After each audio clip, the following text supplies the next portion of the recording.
49 anni è l'età in cui la sanità pubblica veneta consente a una donna di eseguire il primo screening mammografico. Da tempo è attivo un movimento d'opinione che chiede alla Regione di abbassare l'età del controllo obbligatorio di prevenzione dei tumori al seno.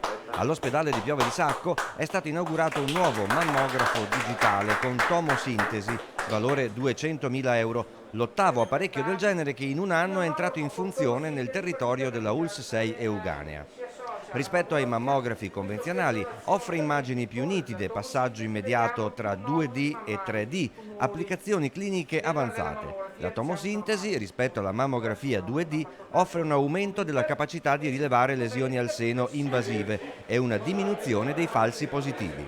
Questa tecnologia permette di essere più precisi e non dover richiamare poi le pazienti a un'ulteriore verifica, ci permette di allargare anche la platea.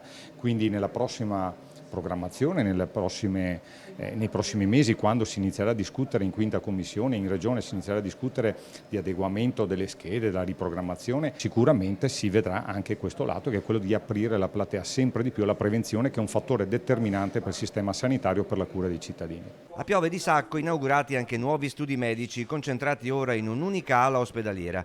L'intervento ha consentito di liberare da tutti i piani di degenza del monoblocco le stanze precedentemente occupate dagli studi. 34 stanze ora sono adibite ad ambulatori o ad attività assistenziali. Nel gennaio scorso la Regione Veneto, con un'apposita delibera, ha stanziato ben 20 milioni di euro per l'ospedale di Piove di Sacco.